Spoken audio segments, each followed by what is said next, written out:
Chào bạn, sau khi mình đưa ra video có phải mỗi ngày đều bị ngồi sổ, tại vì trong đó mình có nêu ra một khái niệm là tâm lý Jacobin, đó là đưa ra bởi học giả nước Pháp có tên là Gustave Le Bon, có khán giả góp ý mình nói về một cuốn sách khác của ông ấy. Đó là những quy luật tâm lý về sự tiến hóa của các dân tộc.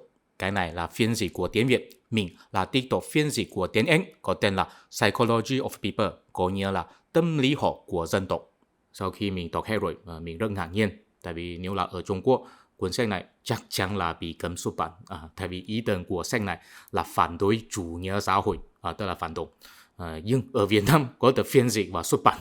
Khi bắt đầu mình nghĩ rằng có lẽ là trong phiên bản tiếng Việt có xóa bỏ những câu nói mang ý tưởng phản động, nhưng sau khi mình tải xuống ebook và xem xét rồi, có phát hiện thực ra không có. Thế chính phủ Việt Nam đã không cấm kỳ rồi, mình thấy mình cũng có thể trực tiếp bàn luận về ý tưởng của sách này. Trong video hôm nay, mình sẽ đầu tiên giới thiệu ý tưởng của sách này, sau đó đưa ra ý kiến cá nhân mình. Sau đó cũng sẽ xem xét mấy vấn đề liên quan, đó là cá tính dân tộc của nước Pháp, Trung Quốc, Hàn Quốc và Nhật Bản. Theo Gustave Le Bon trong sách, dân tộc là một nhóm người có cá tính character giống nhau mà không phải là có huyết thống giống nhau, và đó là hình thành trong một quá trình tích lũy lịch sử lâu dài. Thật ra vào hôm nay, ý tưởng này cũng không có gì cao siêu, nhưng mà trong khi Gustave Le Bon xuất bản cuốn sách này vào năm 1898, châu Âu đang đu trend của thuyết tiến hóa của Darwin. Khi đó có nhiều người tin rằng sự tiến hóa của nhân loại là giống với động vật, tức là thiên nhiên sẽ lựa chọn ra những động vật mà có thể thích ứng với hoàn cảnh hay chiến thắng đối thủ để họ chuyển giao bổ gen. Vì vậy, có thể nói rằng những động vật được sinh tồn trong cơ thể của họ đều có mang bổ gen yếu tố.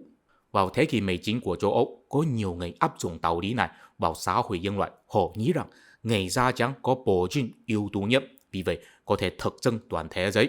Và trong người da trắng, người German là yếu tố nhất, tại vì khi đó hai quốc gia mạnh mẽ nhất trên thế giới, nước Anh và nước Đức, đều là thuộc về dân tộc German. Gustave Le Bon là người Pháp, nước Pháp là thuộc về dân tộc Latin. Ông ấy chính là muốn phản bác quan điểm này. Theo ông ấy, dân tộc là một nhóm người có cùng nhau trải nghiệm nhiều sự kiện lịch sử hay chịu ảnh hưởng hoàn cảnh giống nhau, cho nên có sinh ra một cá tính giống nhau, không phải là vì có huyết thống giống nhau. Nói đơn giản là chỉ có dân tộc lịch sử historical nation, không có dân tộc huyết thống genetic nation. Tuy nhiên, cá tính của dân tộc cũng có thể là di chuyển cho thế hệ sau, nhưng đó là di chuyển văn hóa mà không phải di chuyển huyết thống. Mấy bạn chú ý, trong ý tưởng của Gustave Le Bon, cá tính là được di chuyển thông qua văn hóa, nhưng ông ấy có đặc biệt phân biệt cá tính với tài trí intellectual. Ở đây mình phải nói rõ một điều là trong phiên bản tiếng Việt, intellectual là phiên dịch thành trí tuệ. Tuy nhiên, tiếng Việt hoàn toàn có tư cách tự phát triển ra ý nghĩa độc đáo của từ Hán Việt. Nhưng đối với cá nhân mình, trí tuệ có thể là phiên dịch cho wisdom, nhưng không nên là phiên dịch cho intellectual. Trong tiếng Trung, trí tuệ là một từ ngữ hoàn toàn tích cực. Ví dụ, nếu có người rất nhỏ nhen nhưng rất thông minh thì không thể nói là có trí tuệ, tại vì nếu có trí tuệ thì sẽ không nhỏ nhen. Trong cách sử dụng của Gustave Le Bon, intellectual là một từ ngữ trung tính. Cả người tốt bụng và người nhỏ nhen đều có thể có intellectual. Vì vậy, nếu để mình sử dụng trí tuệ để phiên dịch intellectual thì mình thực sự cảm thấy kỳ lạ. Cho nên xin để mình sử dụng một từ ngữ khác, đó là tài trí. Trong tiếng Việt cũng có sử dụng. Một người có tài có trí nhưng không nhất định là người tốt bụng. Quay trở về nội dung chính, theo Gustave Le Bon, một dân tộc sẽ phát triển hay suy tụi, đó là do cá tính của dân tộc này quyết định, mà không phải là do tài trí của dân tộc này quyết định. Tại vì trong lịch sử có nhiều dân tộc có trình độ văn hóa cao hơn, nhưng cuối cùng bị dân tộc Manji thay thế. Ví dụ, người La Mã bị người German thay thế. Sở dĩ người La Mã bị thay thế, chúng ta không thể nói rằng tại vì người La Mã thiếu tài trí, chỉ có thể nói cá tính của người La Mã có suy đổi. Cũng có ví dụ là hai dân tộc có tài trí bằng nhau, nhưng mà một dân tộc có thể bị một dân tộc khác chinh phục. Ví dụ người Anh và người Ấn Độ có tài trí bằng nhau, nhưng người Anh có thể thống trị Ấn Độ. Đó là vì cá tính của người Anh là khác biệt với người Ấn Độ. Thế cá tính của một dân tộc cụ thể là gì? Trong sách, Gustave Le Bon có nêu ra nhiều ví dụ cho rằng nếu một dân tộc thực sự có cá tính của chính mình thì khi họ hấp thu văn hóa ngoại lai, đặc biệt là hình thức nghệ thuật của dân tộc khác.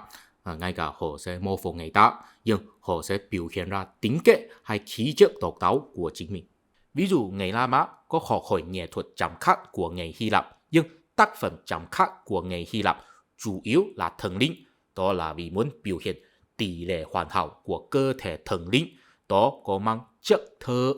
Còn tác phẩm chạm khắc của người La Mã thì chủ yếu là người thống trị hay là tướng quân vĩ đại có kiểu hiện thực, là vì muốn ca ngợi chiến công và kích thích tình cảm kinh sợ của khán giả.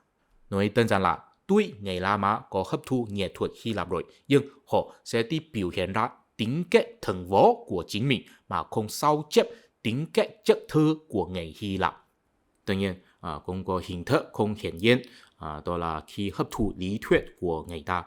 Gustave Le Bon cũng có nêu ra một ví dụ cho rằng, ngay cả người Trung Quốc có hấp thụ Phật giáo của người Ấn Độ, nhưng Phật giáo của Trung Quốc là rất khác biệt với Phật giáo vốn có ở Ấn Độ.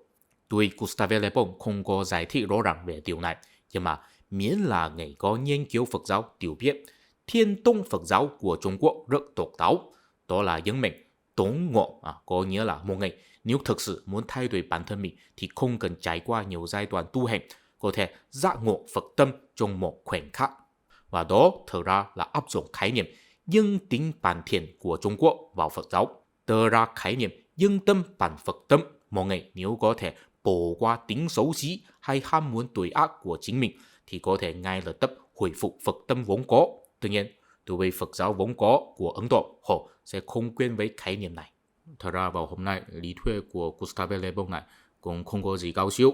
Trong video hồi trước, trước khi mình thi hành chế độ hội viên, mình đã có chỉ ra rằng văn hóa Việt Nam có một hiện tượng là tài liệu của Việt Nam lý luận từ Trung Hoa. Đó có nghĩa là có hấp thu lý luận âm dương ngũ hành của Trung Hoa và gắn kết với sự sùng bái thần linh bản xứ của đất Việt. Bây giờ cũng có thể nói một cách khác là cá tính của Việt Nam hình thức từ Trung Hoa, tức là thần linh bản xứ của đất Việt đại diện cá tính của Việt Nam, còn pháp thuật hay câu chuyện thần linh mà liên quan đến âm dương ngũ hành đó là từ hình thức của Trung Hoa. Hình thức Trung Hoa sẽ phục vụ cho biểu hiện cá tính của Việt Nam mà không phải là vì thay đổi tính cách. Hiện tượng như vậy cũng có thể tìm thấy trên nhiều mặt. Ví dụ bánh mì Việt Nam là hấp thu từ nước Pháp, nhưng có bỏ vào gia vị của Việt Nam. Bánh mì là hình thức, gia vị là cá tính.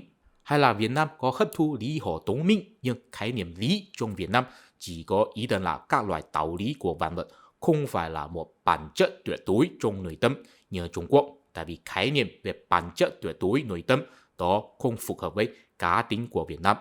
Thế cá tính của dân tộc nói cụ thể là gì? Nếu muốn định nghĩa rõ ràng thì khó. Bản thân Gustave Le Bon cũng không có trực tiếp định nghĩa, chỉ có trình bày nhiều ví dụ thôi. Chúng ta chỉ có thể nói một cách chung chung thôi. Cá tính của dân tộc là một số đặc trưng độc đáo sẽ tự nhiên biểu hiện ra khi gặp gỡ hay so sánh với dân tộc khác, và đó không phải vĩnh viễn bất biến. Theo Gustave Le Bon, cá tính của dân tộc là giống với cá tính của con người. Con người không phải là tự dân sinh ra một ý tưởng là tôi muốn có cá tính này, sau đó sẽ thực sự sở hữu một cá tính đó. Không phải là như vậy. Cá tính không được lựa chọn, đó là hình thành trong quá trình trưởng thành một cách tự nhiên.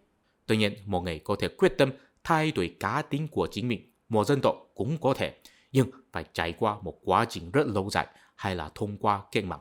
Theo Gustave Le Bon, đầu tiên phải có một nhóm người thiểu số, họ có đam mê với một ý tưởng, idea nào đó. Họ hy vọng toàn dân tộc của chính mình có thể tiếp nhận ý tưởng này, cho nên họ đi hành động, đi quảng bá ý tưởng này và thuyết phục người ta tiếp nhận.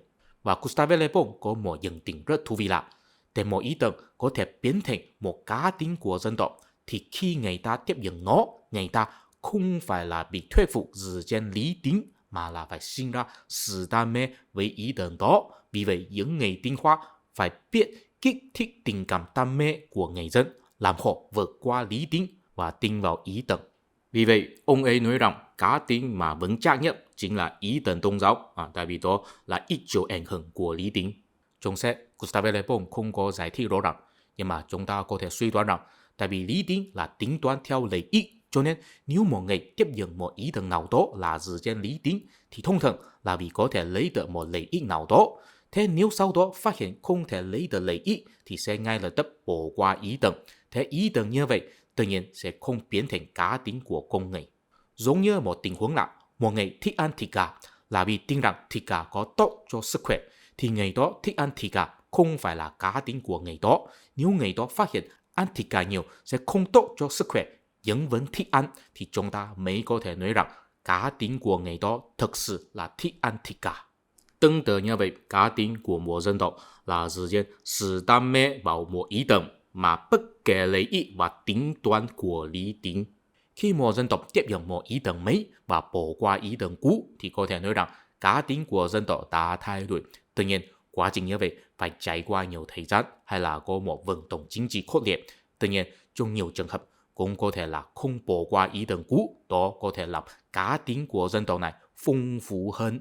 Ví dụ, một dân tộc có thể gìn giữ ý tưởng truyền thống, ví dụ biết hiểu thấu cha mẹ nhưng đồng thời tiếp nhận ý tưởng hiện tại. Ví dụ sau khi ngày công trưởng thành rồi nên chuyển ra khỏi nhà. Nội dung ở trên không có gì phản động, theo ý kiến cá nhân mình cũng không có gì mấy lạ.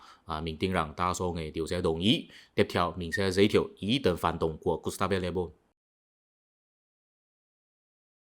Tuy Gustave Le Bon thấy cá tính mà không phải là tài trí mới có thể giải thích sức sống của một dân tộc, nhưng ông ấy cũng chấp nhận rằng các dân tộc không phải bình đẳng với nhau, và dân tộc cấp cao hơn có nghĩa là có tài trí cao hơn, nhưng mà đó không có nghĩa là toàn dân tộc có tài trí cao, mà là người tinh hoa thiểu số trong đó có tài trí cao hơn người tinh hoa của dân tộc khác. Theo Gustave Le Bon, một dân tộc càng phát triển thì sự phân hóa tài trí trong nội bộ thì sẽ càng lớn, cũng có nghĩa là càng bất bình đẳng. Nhưng tin như vậy cũng có một phần đạo lý. Ví dụ trong xã hội nguyên thủy, tài trí của mỗi thành viên đều không khác biệt lắm. Còn trong xã hội công nghiệp có nhiều đẳng cấp của trình độ học vấn, cũng có nhiều kênh để học tập kiến thức. Nếu mọi người có xài nhiều thời gian học tập, tự nhiên có khả năng nâng cao tài trí nhiều hơn hẳn nhiều người. Còn nhân loại trong xã hội nguyên thủy thì sẽ không có cơ hội như vậy. Cũng là theo Gustave Le Bon, những người thiếu văn hóa trong các dân tộc đều không có khác biệt nhiều lắm trên mặt tài trí. Chỉ có những người tinh hoa của họ mới rất khác biệt trên mặt tài trí. Điều đó cũng có lý. Khi chúng ta nói rằng dân tộc A là có tài trí hơn dân tộc B, không có nghĩa là người thiếu văn hóa của dân tộc A là thông minh hơn người thiếu văn hóa của dân tộc B, mà là người tinh hoa của dân tộc A là thông minh hơn người tinh hoa của dân tộc B. Thế các bạn có nhìn thấy chưa? Theo Gustave Le Bon, dân tộc càng phát triển thì trong nội bộ càng bất bình đẳng. Cho nên nếu có một ý tưởng cho rằng xã hội càng bình đẳng thì càng tốt, thì tất nhiên sẽ làm Gustave Le Bon phản đối. Đó chính là vì sao ông ấy phản đối chủ nghĩa xã hội. Tất nhiên lý do cũng không phải đơn giản như thế. Đối với Gustave Le Bon, chủ nghĩa xã hội là một sự phát triển nhất quán của lịch sử châu Âu. Đó là nhà vua tiêu diệt thế lực phong kiến và tập quyền hóa, sau đó xây dựng một bộ máy nhà nước mạnh mẽ. Và chủ nghĩa xã hội chính là hy vọng một bộ máy nhà nước mạnh mẽ hơn nữa có thể sắp xếp lại tất cả công việc và cung cấp nhiều phúc lợi cho tất cả công dân. Theo Gustave Le Bon, đó là chủ trương là người dân bỏ qua trách nhiệm và năng lực tự trị, muốn để chính phủ sắp xếp lại tất cả các thứ, và đó là một biểu hiện suy đuổi của dân tộc. Tuy Gustave Le Bon không có giải thích rõ ràng tại sao ông ấy nghĩ vậy, nhưng theo suy đoán của mình, đó là vì theo ông ấy, sự phát triển dân tộc là bắt đầu từ có một nhóm người thiểu số tự phát muốn thuyết phục đồng bào tiếp nhận ý tưởng mới.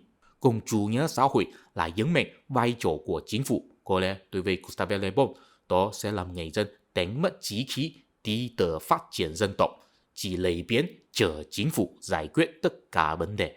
Ý kiến của Gustave Le Bon là đúng hay sai, mình tin rằng các bạn đều có thể tự phán đoán. Công việc của mình chỉ là giới thiệu thôi, nhưng mà chúng ta có thể khẳng định rằng ông ấy có sai về việc dự đoán tương lai. Ông ấy có dự đoán rằng nước Đức là dân tộc muốn thi hành chủ nghĩa xã hội nhiều nhất. Tuy nhiên trong thời đại của ông ấy dự đoán như vậy cũng có lý. Tại vì khi đó có nhiều quý tộc nước Đức là đi làm quan liêu trong chính phủ mà không phải đi làm thương mại như nước Anh. Và quý tộc nước Đức có từng种bộ máy nhà nước đi điều khiển tài nguyên của toàn xã hội. Bây giờ có nhiều người ngưỡng mộ mô hình nhà nước kiến tạo phát triển của Nhật Bản và Hàn Quốc. Thật ra nước Đức mới là tổ sư, Nhật Bản là học theo nước Đức. Tên của đảng Nazis thật ra là National Socialist German Workers' Party. National Socialist chính là có nghĩa là chủ nghĩa xã hội mà do nhà nước phát triển. Theo dự đoán của Gustave Le Bon, nước Đức sẽ đầu tiên toàn diện thi hành chủ nghĩa xã hội. Sau đó toàn châu Âu cũng sẽ làm theo, chỉ có nước Anh là lệ ngoại. Tại vì dân tộc Anh vẫn duy trì cá tính thích tự trị. Sau đó toàn châu Âu chịu hậu quả của chủ nghĩa xã hội và suy đồi. Cuối cùng là nước Nga. Đối với Gustave Le Bon, dân tộc Nga là dân tộc châu Á nhiều hơn châu Âu. Nước Nga sẽ phá hoại châu Âu đã hư hậu, giống như ngày Manji phá hoại văn minh La Mã cũ. Bây giờ chúng ta biết rằng nước Nga mới là dân tộc đầu tiên toàn diện thi hành chủ nghĩa xã hội. Tuy nhiên, khi đó Lenin chưa xuất hiện, cho nên Gustave Le Bon không ngờ cách mạng của chủ nghĩa xã hội có thể triển khai bằng cách phá hoại bộ máy nhà nước, sau đó do Stalin xây dựng lại một bộ máy nhà nước mà mạnh hơn phương Tây. Sau đó cũng có xuất hiện nhiều loại chủ nghĩa xã hội, không nhất định là mâu thuẫn với nguyên tắc thị trường hay tự trị, và đó đã là vượt qua sự tưởng tượng của Gustave Le Bon rồi. Tự trị và bình đẳng hóa ra có thể kết hợp nhau. Bây giờ chúng ta đã xem xét hết ý tưởng đại khái của Gustave Le Bon rồi. Rất là tình cờ, mình cũng có nhìn thấy hai vấn đề liên quan tới khán giả. Đầu tiên là Gustave Le Bon cho rằng người Pháp là một dân tộc lịch sử, chỉ thực sự có nền móng vững chắc sau cách mạng Pháp. Thế khái niệm này áp dụng lên người Trung Quốc và người Việt Nam ra sao? Mình thấy mình không có tư cách bàn luận đến người Việt Nam, mình chỉ có thể bàn luận đến người Trung Quốc. Nhưng mà trước khi đó, chúng ta phải xem xét tại sao Gustave Le Bon nói dân tộc Pháp là được tạo nên bởi cách mạng Pháp. Trong cuốn sách, ông ấy đánh giá rất cao với dân tộc Anh. Ông ấy nói rằng dân tộc Anh có cá tính thống nhất, còn người Pháp ở các địa phương thì không có cá tính thống nhất. Ông ấy thấy rằng chỉ là cách mạng Pháp làm tất cả người dân Pháp bị cuốn vào vận động chính trị, bị bắt buộc tiếp nhận ý tưởng thống nhất, cụ thể là tự do, bình đẳng, bác ái, và những người không tiếp nhận tự nhiên sẽ bị thanh chấp, bị biến mất trong lịch sử. Vì vậy mới hình thành một dân tộc Pháp mà có cá tính thống nhất mà chúng ta nhìn thấy vào bây giờ. Thật ra theo ý kiến cá nhân mình, cách nói của Gustave Le Bon có kiểu huyền bí. Ông ấy cũng không có nói rõ cá tính thống nhất của người Anh là gì. Tuy nhiên mình cũng có thể suy đoán tại sao ông ấy nói vậy. Nội dung tiếp theo là giải thích cá nhân của mình. Gustave Le Bon không có viết rõ. Không giống với nước Anh, trước khi cách mạng Pháp, tập quyền hóa của nước Pháp là hoàn toàn do tập đoàn cung đình của nhà vua chủ trì, không có quý tộc lớn ở địa phương tham dự. Nói nôm na là nước Pháp là một quốc gia hành chính, nước Anh là một quốc gia quý tộc. Ở nước Pháp, quý tộc của họ không có tình cảm gắn kết với người dân ở địa phương, họ là tập trung ở thủ đô Paris. Ý thức dân tộc của người Pháp là được tạo nên thông qua phương tiện hành chính của nhà nước, trong đó công chức của chính phủ là người thao tác thực tế. Đó là vì sao người Pháp ở các địa phương không có cá tính thống nhất, tại vì trình độ thấm nhập của chính phủ ở các địa phương không đồng đều. Ví dụ vùng núi thì ít hơn, đồng bằng thì nhiều hơn. Vì vậy công chức ở các địa phương có thể truyền đạt bao nhiêu ý thức hệ nhà nước vào tổ óc của người dân, đó là không đồng đều, phải chờ tới cách mạng Pháp mới có thể hoàn thành. Còn ở nước Anh, không cần nhà nước thúc đẩy, quý tộc ở các địa phương đã là người tích cực tham gia chính trị rồi. Họ thích hơn là ở lại phong địa mình. Tuy nhiên họ cũng không muốn địa phương của mình bị phân biệt trong nước, cho nên họ sẽ tự nhiên lãnh đạo hay tạo mẫu ý thức dân tộc cho người dân ở địa phương của chính mình để đồng điều với nhà nước. Vì vậy ý thức dân tộc của nước Anh có một quá trình hình thành lâu dài mà Gustave Le Bon ngưỡng mộ. Có thể nói rằng quý tộc là căn bản tạo mẫu dân tộc. Tuy nhiên nói đến đây có lẽ sẽ có người hỏi rằng không phải mỗi quốc gia đều có giai cấp quý tộc như nước Anh, thì liệu rằng không có quý tộc thì không thể tạo mẫu ý thức dân tộc. Thưa quý vị, trong video hồi trước mình cũng đã có giải thích rồi. Ở nước Anh, quý tộc gọi là gentry, và đó là một giá trị tinh thần nhiều hơn một địa vị cố định. Đó là giống như quân tử trong tiếng Trung. Còn nhiều gentry thật ra là bourgeoisie mà không có tước vị, thậm chí không phải người giàu có, nhưng mà vẫn được người dân ngưỡng mộ mà có thể đại diện người dân tham gia chính trị. Ví dụ Oliver Cromwell, ông ấy chiến thắng nhà vua Charles I và tạo điều kiện cho quốc hội nước Anh trở thành cơ quan tối cao. Ông ấy là xuất thân từ gia đình địa chủ, nhưng từng có phản ánh rằng gia đình của ông ấy đã không có tiền nữa. Trong lý thuyết của Gustave Le Bon, sự phát triển dân tộc là nhờ một nhóm người tinh hoa thiểu số triển khai. Mình thấy chúng ta có thể nói rộng hơn nữa. Những người tinh hoa như vậy chính là đóng vai trò quý tộc cho một dân tộc. Họ có ý thức rằng bản thân mình phải làm khuôn mẫu cho người dân, mình có trách nhiệm lãnh đạo và bảo hộ người dân cũng có niềm tin vào họ. Nếu không có ba cái này thì dù là có sở hữu bao nhiêu quyền lợi hay tài nguyên đều là quý tộc giả, không phải là quân tử. Ngược lại, nếu có ba cái này thì dù là không có quyền lợi hay thiếu tài nguyên cũng được gọi là quý tộc hay quân tử. Tất nhiên nói vậy trên thực tế cũng không dễ phân biệt một cách rõ ràng dứt khoát, nhưng mà có thể khẳng định rằng nếu một quốc gia phải nhờ phương tiện hành chính để tạo mẫu người dân, ví dụ phát động vận động chính trị hay lập pháp thay đổi phong tục của người dân một cách cưỡng chế, thì quốc gia này là thiếu quý tộc, đó là tình huống của nước Pháp.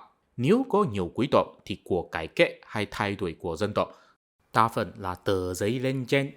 Trong xã hội có một nhóm người tiến hóa có thể tự phát lãnh đạo và tạo mẫu người dân, không cần chờ chính phủ chú ý, đó là tình huống của nước Anh. Cũng có một vấn đề liên quan khác tới khán giả, đó là tuy Trung Quốc, Nhật Bản và Hàn Quốc đều là quốc gia Đông Á, nhưng cá tính của họ rất khác biệt. Nhật Bản khá khiêm tốn về lòng yêu nước và rất ít khi tham gia sâu vào chính trị. Hàn Quốc thì không tin tưởng vào nhà nước cầm quyền lắm và họ tin rằng quyền lợi của tài phiệt là lớn hơn luật pháp. Trung Quốc thì rất sùng bái nhà nước của họ, nhiều khi đến mức mù quáng. Theo mình, sự khác biệt của họ cũng có thể giải thích theo lý thuyết ở trên. Nhật Bản có nhóm quý tộc chân chính, cho nên người dân không thấy có thiết yếu tham gia sâu vào chính trị. Hàn Quốc thiếu quý tộc, cho nên người dân không có niềm tin vào chính phủ. Trung Quốc là hoàn toàn không có quý tộc, cho nên người dân phải sùng bái nhà nước để tìm an ủi. Để nói rõ thêm nữa, ở đây mình phải giới thiệu một khái niệm trái ngược với quý tộc, đó là phê la mà do Oswald Spengler đưa ra. Phê la vốn là chỉ nông dân ở Trung Đông và Bắc Châu Phi. Trong cách sử dụng của Oswald Spengler, phê la có nghĩa là nhóm người cộng lại sau khi một văn minh già cuối kết thúc. Họ đã đánh mất sức sống và sức sáng tạo, họ chỉ muốn sống sót một cách an toàn thôi. Vì vậy, họ có thể tiếp nhận sự thống trị của bất cứ thế lực ngoại lai, cũng sẽ thay đổi tín ngưỡng và văn hóa bản thân mình để phối hợp với người thống trị mới. Người dân của cổ Ai Cập chính là ví dụ điển hình. Sau khi văn minh Ai Cập kết thúc, người Ai Cập có tiếp nhận sự thống trị của người Hy Lạp, người La Mã và người Ả Rập, cũng có thay đổi văn hóa mình để đi theo văn hóa Hy Lạp, Kitô giáo và Hồi giáo. Hình như họ không có kiên trì văn hóa bản xứ và nỗ lực chống cự ngoại xâm. Miễn là người thống trị ngoại lai không tàn ác thì họ đều có thể yên tâm tiếp nhận. Có lẽ không có nhiều người biết tới. Phê la trong tiếng Trung gọi là phê la. Đó là một từ ngữ hot trên mạng tiếng Trung. Tại vì có nhiều người, cũng bao gồm nhiều người Trung Quốc, nói rằng người Trung Quốc trên bản chất là một dân tộc phê la. Cụ thể là vì đánh mất tầng lớp quý tộc của chính mình, cho nên luôn luôn thần phục vào thế lực thống trị ngoại lai, đánh mất chí khí phát triển dân tộc bản thân mình. Có lẽ nghe đến đây sẽ có người nghi ngờ rằng bây giờ người Trung Quốc muốn phục hưng Trung Hoa dân tộc, tại sao nói họ là dân tộc phê la, đánh mất chí khí phát triển dân tộc? Đúng, nhưng xin bạn từng quên một điều là Trung Hoa dân tộc vốn là do Lân Khải Siêu đưa ra theo chủ nghĩa Mác Lênin chính thống. Lân Khải Siêu là người phản động, Trung Hoa dân tộc cũng là khái niệm phản động. Tại vì chủ nghĩa dân tộc là trái ngược với lý tưởng giải phóng toàn nhân loại của chủ nghĩa cộng sản. Đó là một hiện tượng lại giống, không có sức sáng tạo. Họ phải an ủi bản thân mình bằng cách hoài niệm quá khứ. Tuy nhiên cũng không phải chỉ có biện pháp này. Bây giờ có một nhóm người Trung Quốc luôn luôn sưu tập các loại phát ngôn hay tin tức hoang tưởng trên mạng Trung Quốc, sau đó đăng tải trên Reddit, trong đó có nhiều phần là những phát ngôn vô điều kiện bảo vệ cách làm của chính phủ. Ví dụ gần đây có hai vợ chồng ở Trịnh Châu vì dự án bất động sản của căn nhà họ bị bỏ dở. Khi họ đi thu hồi tiền cọc, họ bị đánh. Sau khi họ chia sẻ kinh nghiệm trên mạng, họ bị nhiều người công kích, nói họ làm nhà nước mất mạng. Có người bình luận rằng là một người Trung Quốc đã biết mua bất động sản sẽ có rủi ro rồi, cuối cùng hướng dẫn dư luận đến nước ngoài, xúc vận. Nói đơn giản là một người Trung Quốc nếu chịu khổ cũng không nên phản ánh trên mạng để người nước ngoài nhìn thấy. Đó là làm phiền cho nhà nước, cũng có một hành động trái ngược khác. Các bạn có biết vận động tài phiên gì không? Đó là bắt đầu từ năm 2022, có một số người Trung Quốc chuyên môn phiên dịch các loại phát ngôn và tin tức Trung Quốc mà họ thấy xấu xí để cho người nước ngoài coi, chủ yếu là có biểu hiện chủ nghĩa dân tộc cực đoan theo tài khoản Twitter của vận động này. Mục đích của họ không phải là bôi nhọ Trung Quốc mà là muốn làm người Trung Quốc thức dậy. Theo ý kiến cá nhân mình, công kích người ta phản nàn vấn đề trong nước, phiên dịch sự xấu xí cho người nước ngoài coi, hay hành động này đều là biểu hiện của dân tộc Việt La. Sở dĩ dân tộc Việt La luôn luôn thần phục thế lực ngoại lai là vì họ không đủ chí khí phản kháng, không đủ dũng cảm chịu rủi ro, không muốn hành động. Bây giờ có người Trung Quốc khi họ nhìn thấy người ta phản nàn vấn đề trong nước, họ công kích người ta, đó là vì họ thù ghét người ta, phơi bày sự xấu xí cho họ coi, phá vỡ ước mơ tốt đẹp về quốc gia của họ. Nhưng họ không có nghĩ tới một điều là có vấn đề phải có người nói ra, vì vậy mới có người đi hành động và giải quyết. Chính là bản thân họ không muốn hành động cải thiện quốc gia, cho nên đổ lỗi người ta phá hoại tâm trạng của họ. Bây giờ cũng có người Trung Quốc họ thích phiên dịch sự xấu xí trong nước cho người nước ngoài coi. Thế nếu họ muốn làm đồng bào thức dậy, cải thiện dân tộc của chính mình, thế phiên dịch cho người nước ngoài coi có ý nghĩa gì? Tất nhiên, mình có thể thông cảm với họ. Họ là biết rằng dù sao ngôn luận của họ sẽ bị kiểm duyệt trên mạng Trung Quốc, cho nên họ chuyển sang phơi bày cho người nước ngoài coi. Hy vọng nhờ dư luận nước ngoài có thể tạo áp lực cho quốc gia của mình. Nhưng mình tin rằng nếu một dân tộc có chí khí, họ sẽ thả chịu rủi ro và lên tiếng trong nước, còn hơn lên tiếng ở nước ngoài. Giống như một cô gái, nếu cô ấy bị bắt nạt trong nhà nhưng phải phơi bày cho hàng xóm nghe để tạo áp lực cho người thân mình, thì trong tình huống này, gia đình của cô ấy đã hết cứu rồi. Thành viên trong nhà hoàn toàn đánh mất sự quan tâm cho người thân. Cô ấy nên trực tiếp chuyển ra khỏi nhà và quên mất gia đình lạnh lùng vô cảm đến thế. Quay trở về vấn đề trong khi bắt đầu, tại sao người Trung Quốc thích sùng bái nhà nước? Tại vì không có quý tộc đứng lên lãnh đạo người dân cải thiện dân tộc, không có ai muốn chịu rủi ro đi hành động. Thế tất nhiên là đi sùng bái nhà nước, ý nghĩa là có thể chế tạo một ước mơ tốt đẹp trong tổ óc, an ủi tâm hồn của chính mình. Không giống với Trung Quốc, Nhật Bản và Hàn Quốc có quý tộc, mình cũng đã có nhắc tới trong video hồi trước rồi. Tất nhiên, quý tộc của Nhật Bản có uy tín, có lịch sử lâu dài và vững chắc hơn quý tộc của Hàn Quốc. Nếu bạn có quan tâm chính trị Nhật Bản thì sẽ phát hiện có nhiều nghị viên đều là xuất thân từ thế gia chính trị. Bây giờ, đảng chấp chính Nhật Bản, tức là đảng Dân Chủ Tự Do, phe phái trong nội bộ đều có thể truy ngược đến rất xa xưa. Bây giờ có 5 phe phái lớn nhất: Kishida, Tanikagi, Takeshita, Abe và Taro. Người lãnh đạo của họ đều là xuất thân từ thế gia chính trị. Đó là di sản của thể chế phong kiến của Nhật Bản. Tiền thân của những thế gia chính trị đều là gia tộc samurai của ngày xưa. Tuy nhiên, vì hiện đại hóa, thế lực của họ càng ngày càng nhỏ, nhưng bây giờ vẫn đóng vai trò lớn. Có 30% nghị viên là xuất thân từ thế gia chính trị. Đó là vì sao người Nhật Bản không tham gia sâu vào chính trị, tại vì họ biết những thế gia chính trị phụ trách nhiệm chính và ý thức đẳng cấp của người Nhật Bản cũng rất mạnh. Nếu là người đứng đầu thì có ý thức quý tộc rõ ràng, họ biết họ có trách nhiệm làm gương mẫu cho người dân. Nếu không phải người đứng đầu thì phải nghe theo người tinh hoa. Thế ai được coi là người tinh hoa? Chắc là những người tốt nghiệp từ trường đại học tốt. Mình có một bạn Nhật từng có báo cho mình rằng ở Nhật Bản chỉ có những người tốt nghiệp từ trường đại học Tokyo mới được coi là người tinh hoa. Tự nhiên mình thấy câu này có một chút khoa trương, nhưng cũng có thể nhìn thấy rằng sự phân biệt giữa người tinh hoa và người bình thường trong nhận thức của người Nhật Bản chắc là rất hiển nhiên. Còn chính trị Hàn Quốc thì là bình dân hơn và cũng thiếu quý tộc hơn, cho nên đấu tranh nội bộ là khốc liệt hơn. Đó là giống như Đài Loan có nhiều tổng thống cũ bị truy tố, đó là chủ trương là họ thiếu phe phái chính trị lâu dài và ổn định, cho nên cũng thiếu sự thỏa thuận chính trị. Vì vậy đấu tranh quyền lực của họ có kiểu lúng túng, thiếu phong độ. Và chính trị của họ cũng có phân biệt vùng miền giữa Hồ Nam và Nhung Nam. Người Hồ Nam sẽ không bầu phiếu cho người ứng cử từ Nhung Nam, ngược lại cũng vậy. Đó là chủ trương là người tinh hoa Hàn Quốc vẫn chưa hình thành một ý thức dân tộc thống nhất và cố định giống như nước Pháp vào 200 năm trước. Nếu có thì họ sẽ không tận dụng sự phân biệt vùng miền để công kích nhau trong cuộc bầu cử. Cũng có một điều là có nhiều nhà chính trị Hàn Quốc có bối cảnh hợp tác với người thực dân Nhật Bản. Đó cũng khiến người dân thiếu niềm tin vào họ. Họ là quý tộc có vấy bẩn lịch sử. Và có nhiều ý kiến cho rằng người Hàn Quốc thấy quyền lực của Đại Việt là lớn hơn luật pháp. Mình thì không chắc điều đó, tại vì theo tài liệu mà mình tìm thấy, bây giờ chính phủ Hàn Quốc có đưa ra nhiều chính sách kiểm soát Đại Việt, cho nên mình không chắc là quan lại trong chính phủ hay là Đại Việt có quyền lực lớn hơn.